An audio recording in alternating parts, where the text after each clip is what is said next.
Hi friends, welcome to Mahalakshmi saris. ఈరోజు నేను మీకు చూపిస్తున్న ఐటమ్ వచ్చేసి సాఫ్ట్ సిల్క్ శారీస్ అండి. మనకి డిజిటల్ ప్రింట్ వస్తుంది, ఇట్లా కాంట్రాస్ట్ కంచి బార్డర్ వస్తుందండి. దీనికి నేను పళ్ళు పాటు కూడా చూపిస్తాను. పళ్ళు పాటు వచ్చేసి ఇలా వస్తుంది అనమాట.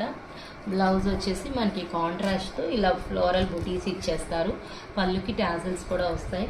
దీంట్లో కలర్స్ చూపిస్తాను మీకు నేను. కలర్స్ వచ్చేసి చాలా చాలా బాగుంటాయండి. చాలా కలర్స్ ఉన్నాయి కూడా. మీకు మంచి మంచి ఫ్లోరల్ డిజైన్స్ అనమాట. కాంబినేషన్స్ కూడా చాలా చాలా బాగా ఇచ్చారు. కాంట్రాస్ట్ అన్ని Kanchi border, different different designs వచ్చేస్తాయండి. పీకాక్స్, మ్యాంగోస్ అట్లా రకరకాలు అనమాట. అన్ని రకాలు వస్తాయి. చూడండి అసలు శారీ అయితే ఎంత సాఫ్ట్ అండ్ లైట్ వెయిట్గా ఉందంటే అంత సాఫ్ట్గా ఉంది ఫ్రెండ్స్. చూడండి, లగేజెస్లో ట్రిప్స్కి వెళ్ళినప్పుడు ఈ ఐటెం పెట్టుకుంటే కనుక శుభ్రంగా ఈజీగా క్యారీ చేసుకోవచ్చు luggage. So hurry up my dear friends. Bye.